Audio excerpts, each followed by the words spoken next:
southern trees.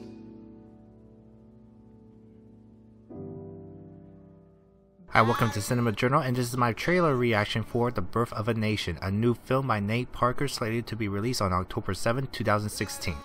A darling at the Sundance Film Festival back in January, The Birth of a Nation tells the story of the famous, or infamous depending on whoever's opinion you ask, Nat Turner's slave rebellion that occurred in Virginia in 1831. The title itself was the first thing that caught my eye and had me pay more attention to this film, as it is taken from the very first feature-length motion picture that was released 101 years ago.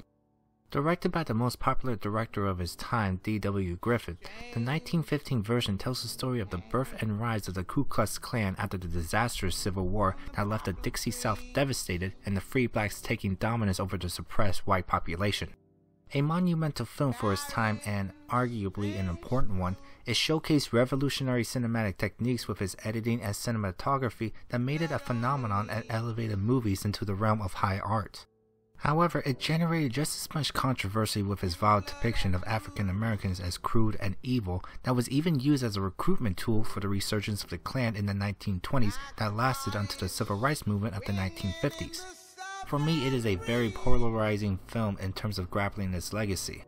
Unlike many people's opinion, I don't believe that the film was created by Griffith in the first place as propaganda for white supremacy, as that was pretty much the norm in his time, and that he believed that he was presenting the real history of Reconstruction.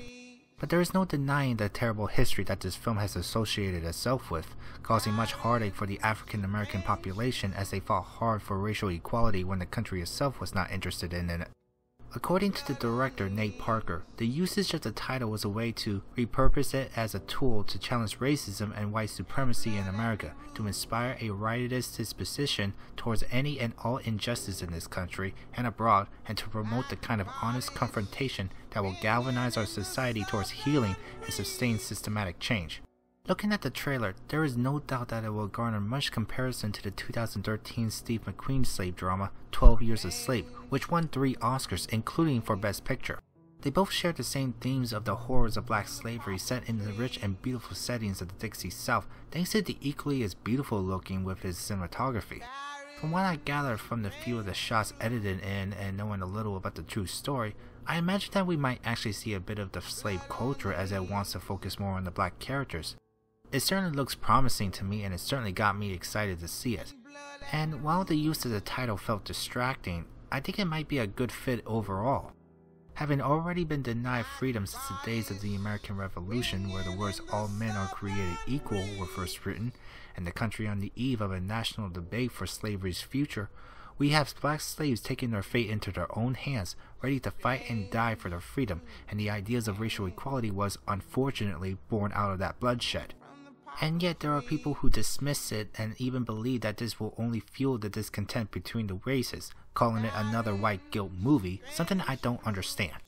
Maybe it has something to do with the civil discontent presented in the news as race has been pushed to the forefront of politics and internet discussion, but I ultimately see this as a film that tells an historical event that I feel needs to be told.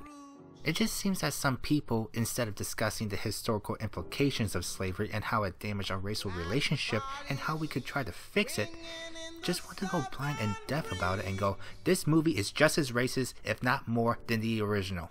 All I want to say about this is, grow up. If you want to talk about how Nat Turner was a murderer and a terrorist and criticize him for it, okay, fair enough, I got no issue with that. But given how the entire black population were terrorized themselves for the near entire existence of the United States of America, and I would bet that if it was white slaves fighting and killing their Arab slaveholders for their freedom, it would have been promoted as a true American film, and don't you fucking deny it. One way or another is about people, real human beings where racial supremacy and inferiority were the norm and is heavily promoted, whether subtly or overtly. With all that being said, I am interested in seeing this film, and then I will be fair to it as I am with any other film, including the original film. Strange fruit hanging from the poplar tree.